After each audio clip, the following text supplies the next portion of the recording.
मेरे सभी प्यारे साथियों को मेरा प्यार भरा नमस्कार। आज क्षितिज का हम एक नया पाठ कैदी और कोकिला उसका भावार्थ पढ़ेंगे। इसके कवि हैं माखनलाल चतुर्वेदी। इस कविता में कवि ने अंग्रेज सरकार द्वारा भारतीयों के शोषण तथा स्वाधीनता सेनानियों के साथ जेल में किए गए मानवीय वातावरण तथा यातनाओं का मार्मिक चित्रण किया है। जेल में कवि उदास और एकाकी जीवन जी रहा है। कोयल की मधुर आवाज सुनकर वह कोयल से अपने मन का आक्रोश, दुख और अंग्रेज सरकार के अत्याचारों को व्यक्त करता है तथा उससे इस दास्ता से मुक्ति का गीत सुनाने को कहता है। तो आइए शुरू करते हैं। क्या गाती हो, क्यों रह रह जाती हो, कोकिला बोलो तो। क्या लाती हो संदेशा किसका, कोकिला बोलो तो। ऊंची काली दीवारों के घेरे में, डाकू चोरों बटमारों के डेरे में, जीने को देते नहीं पेट भर खाना, मरने भी देते नहीं तड़प कर रह जाना। जीवन पर अब दिन रात कड़ा पहरा है, शासन है या तम का प्रभाव गहरा है। हिमकर निराश कर चला रात भी काली, इस समय कालिमा मई जगी क्यों आली। तो जेल में बंद कैदी के रूप में कवि कोयल से पूछता है कि हे कोयल, तुम क्या गा रही हो, गाते गाते तुम क्यों रुक जाती हो अपने गीतों के माध्यम से। तुम मेरे लिए क्या संदेशा लेकर आई हो। कोयल, शायद हम कैदियों को देश के बारे में कुछ तुम संदेशा देना चाहती हो, तुम बोलो। हे कोयल, हमें यहाँ जेल की ऊंची ऊंची दीवारों के बीच कैद करके रखा गया है। हम जैसे स्वतंत्रता सेनानियों को भी चोरों लुटेरों के साथ रहने के लिए विवश कर दिया गया है।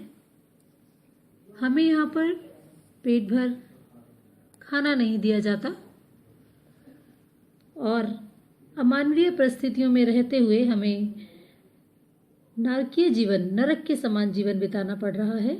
जेल के कर्मचारी हमें मरने भी नहीं देते, ना तो पेट भर खाना देते हैं और ना ही मरने देते हैं।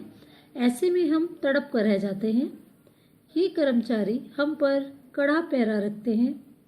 इसे शासन कहें या घोर अन्याय।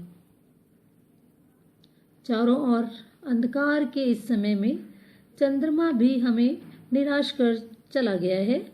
कहीं से भी आशा की कोई किरण दिखाई नहीं दे रही है। हे सखी, इस कालिमापूर्ण वरण में तुम हमें क्यों जगा रही हो।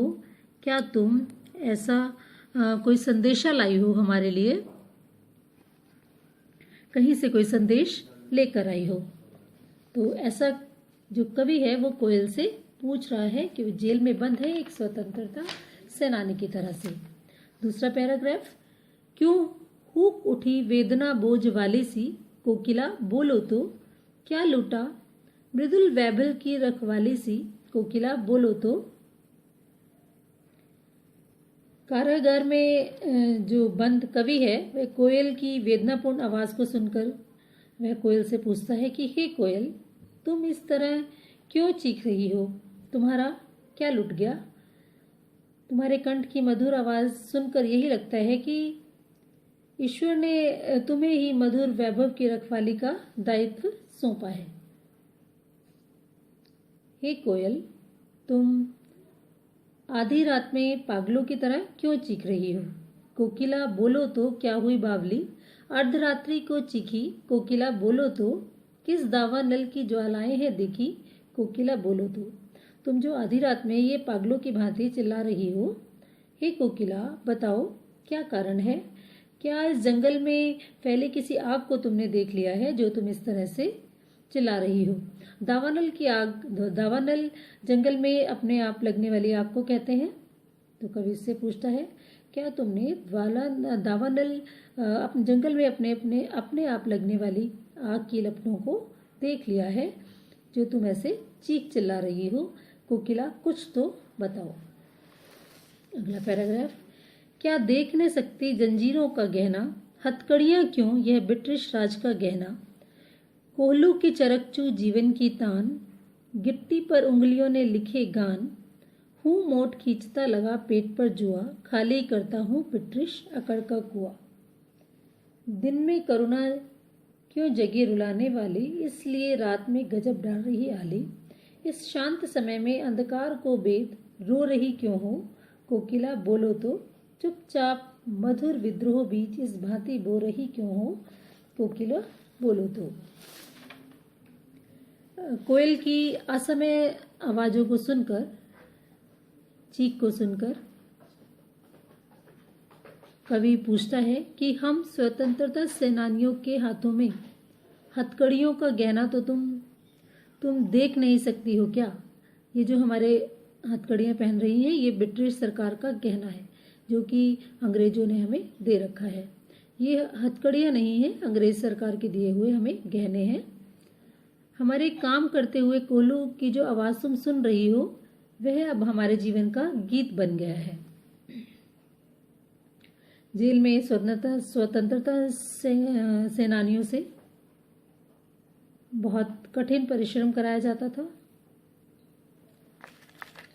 उनका मनोबल तोड़ने के लिए अंग्रेज अफसर बैलों की तरह कुएं से पानी खींचने जैसा कठोर काम उनसे करवाते थे। इसे इन सेनानियों ने अंग्रेजों की अकड़ तोड़ने का काम समझकर किया।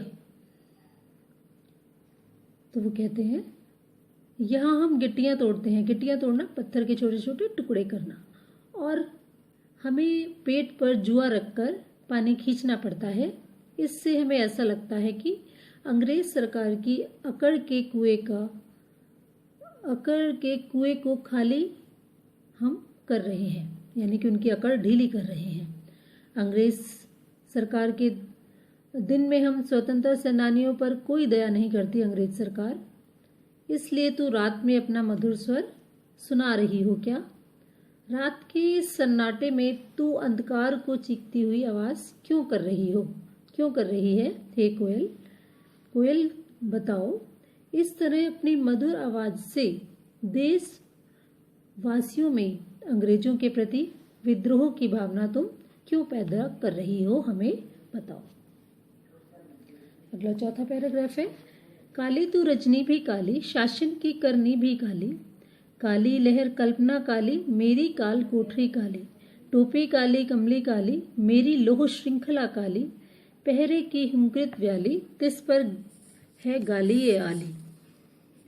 इसे काले संकट सागर पर मरने की मदमाती, कोकिला बोलो तो।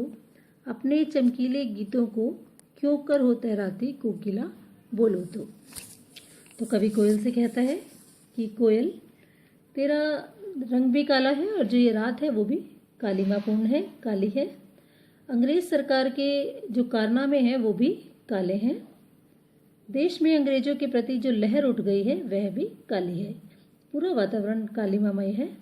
कवि कहता है कि जिस कोठरी में हमें रखा गया है वह भी काले रंग की है, और टोपी और कंबल जो हमें दिया गया है वह भी काले हैं।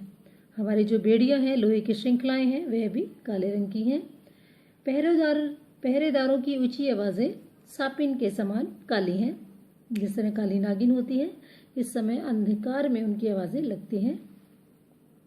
इतने अन्यायपूर्ण व्यवहार के बाद भी वे कैदियों को गाली देते रहते हैं।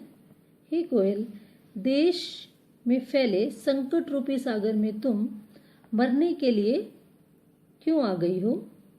तुम आजादी की भावना जगाने वाले इन गीतों को, इन चमकीले गीतों को इन विपरीत परिस्थितियों में कैसे गा लेती हो।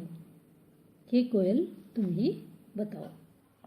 अगला पैराग्राफ, मुझे मिली हरियाली डाली, मुझे नसीब कोठरी काली। तेरा नभ भर में संचार, मेरा 10 फुट का संसार। तेरे गीत कहावे वाह, रोना भी मुझे गुनाह। देख विषमता तेरी मेरी, बजा रही तिस पर रणभेरी। इस हुंकृत पर अपनी कृति से और क्या कर दूं, कोकिला बोलो तो। मोहन के व्रत पर प्राणों का आसव किस में भर दूं, कोकिला बोलो तो। कवि इन पंक्तियों में कवि अपनी और कोयल की आवाज की तुलना करते हुए कहता है कि तुझे रहने के लिए पेड़ों की हरी भरी डालियां मिली हैं, पूरे नभ भर में तेरा संचार है, अर्थात तू पूरे आकाश में उड़ती फिरती है, परंतु मेरी किस्मत में तो ये जेल की काली कोठरी ही है। तू खुले आसमान में उड़ती है, जबकि मेरी दुनिया तो 10 फीट की कोठरी में सिमट कर रह गई है। कैदियों के साथ बहुत बुरा व्यवहार किया जाता था और उन्हें रहने के लिए भी 10 फीट की छोटी छोटी सी कोठरियाँ दी जाती थी। तुम्हारे गीत लोग वाह वाह करके सुनते हैं, बड़े मजे लेकर सुनते हैं, आनंद लेकर सुनते हैं, और मेरा रोना भी यहाँ अपराध माना जाता है, अर्थात हम अपनी मर्जी से रो भी नहीं सकते। कोयल, तू मेरे और अपने बीच के अंतर को देख। इसके बाद भी तू रणभेरी बजाकर लोगों को आज़ादी की लड़ाई के लिए उत्साहित कर रही है। कोयल, तुम्हारे इस हुंकार से ओजस्वी रचनाएं लिखने के अलावा और क्या कर सकता हूँ, अर्थात मैं सिर्फ लिख सकता हूँ और कुछ नहीं कर सकता। बताओ कोयल, मोहनदास करमचंद गांधी के संकल्प को, मोहन के व्रत का अर्थ है मोहनदास करमचंद गांधी, मोहनदास करमचंद गांधी के संकल्प को पूरा करने के लिए अपनी उत्तेजना मैं किस में भर दूं, तुम मुझे ये बताओ। हे कोयल, तुम कुछ तो बताओ। तो ये था आपका इस पाठ का भावार्थ। आशा करती हूँ आपको अच्छे से समझ में आ गया होगा। धन्यवाद।